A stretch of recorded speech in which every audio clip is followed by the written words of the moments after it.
When buying land in Kenya, both the buyer and the seller must provide specific documents for the transaction.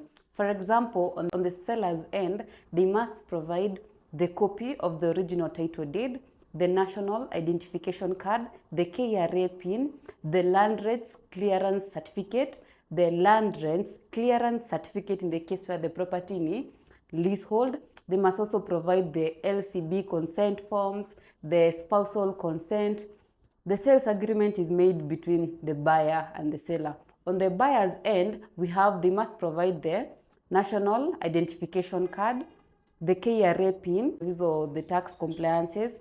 There's also the stamp duty. Normally, the stamp duties, if kama ni agricultural ama uko mashinani, inakuanga between 1% to 2%. The urban areas ni 4%. They must also provide the legal fees now and the actual transfer fees.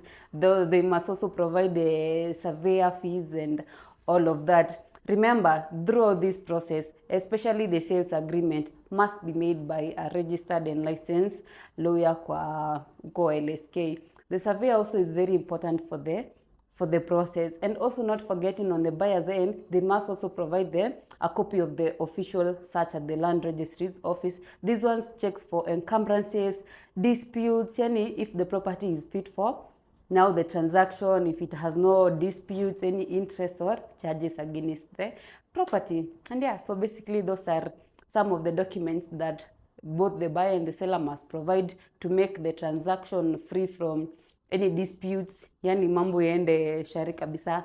Happy Valentine's. Bye bye.